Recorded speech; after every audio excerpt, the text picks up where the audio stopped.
everyone, may hapon na itong tanan. So for today's video, nasa sa itong kusina kan magluto taog panihapon. So natay kaldero di ato na siyang giling. And then ato ni ibutang ato ang baboy as usual.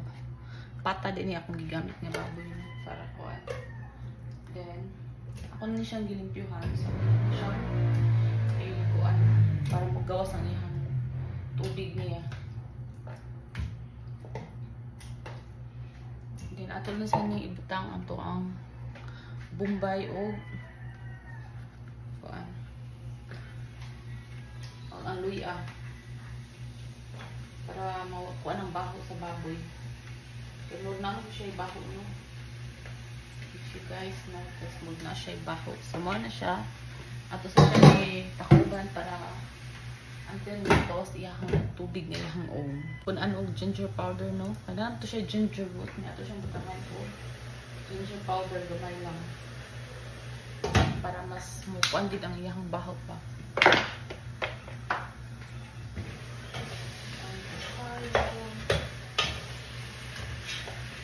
So, hapit na mahubas ang iyahang tubig. Nga iyahang di own water niya sa flaan. Basta rin naman niya ibutang ito ang tapos na siyang butang ang water na ilunod ito ang kamatis niya. Nangapit na siya, nangapit na mabubas ang tubig niya.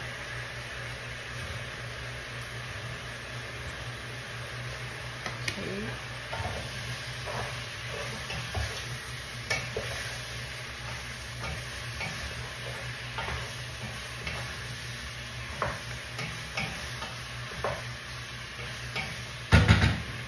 Siyang pataw-taurag kamay din ato na siyang butangagon ng tubig para pahumok ko na ito ang karding baboy.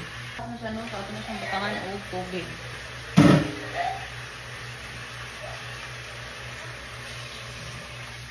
So mawala na siya.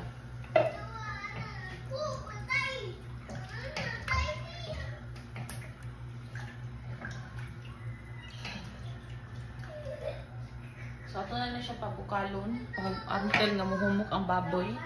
Then ato na ilunod ang iba na itong mga vegetables. So ato sa siyang pabukalon gyud. Siya nasigbukal. So ato na siyang i-check kung humok-humok na ba.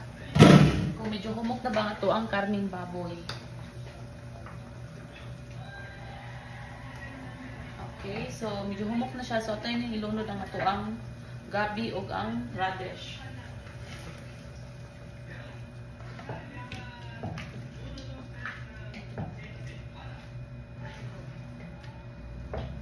Ato na sa nilunod ang ato ang sili, mga green.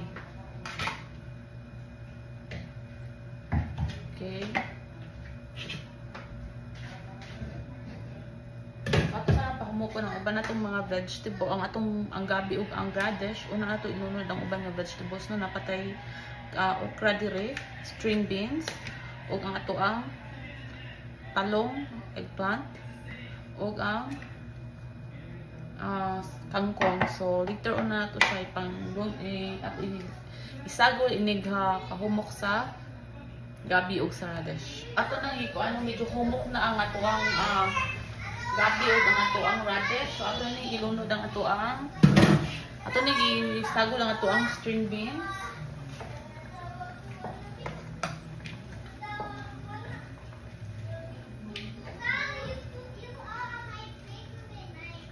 Ato siyang pataw-taurag gamay nato na ilunod ang talong ug ang okra.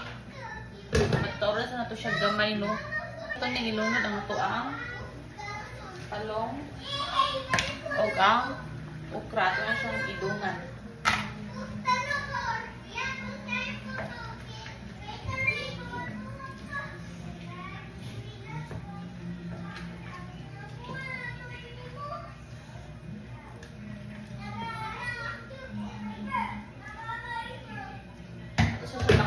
Then later on to siyang butangan og sinigang mix. Kaya nga to din giluto today is sinigang na baboy, no, nga atong gigamit is ang pata slice mo kato.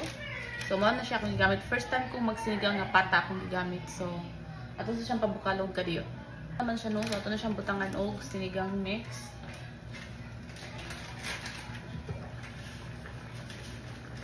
Okay. Ano man mo na ako kabasin ma super sa kaslong.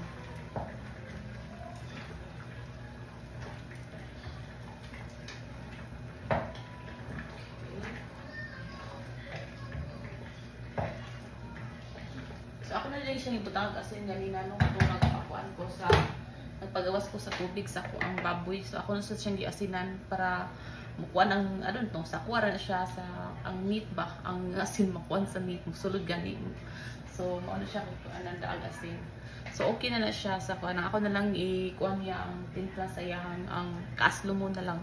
So last na tong islo no dang ato ang kangkong. So ako sa siyang kuag tubig. Humok na ato ang karaog kuan no. Ug taong sa ato ni ilunod ang ato ang kangkong.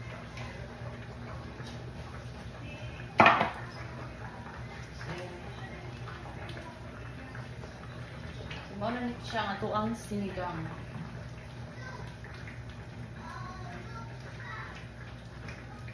So mao ni siya nga tuang sinigang nga baboy nga pata. So mao ni siya. Luto na siya. Ready to eat na ni. So nagpaabot na lang ko sa pagkaon sa ko ang Paris. Okay na ni siya. So mao ni mong dinner later on sa akong mga igsuon. So mao ni siya. Okay na siya. No, luto na nga to ang dinner. So, okay na siya nga to ang sinigang. So, ito na siyang pagnon. So, ito na siyang isit aside sa while waiting sa pagkaon sa ako ang Paris. So, kainit akong kusina. So, anyway, that's it for today's video. So, manatagluto. So, we just relax a little bit. Then, mag-dinner na ta. So, anyway, that's it for now. And have a good evening, everyone. And please don't forget to follow and share. Bye!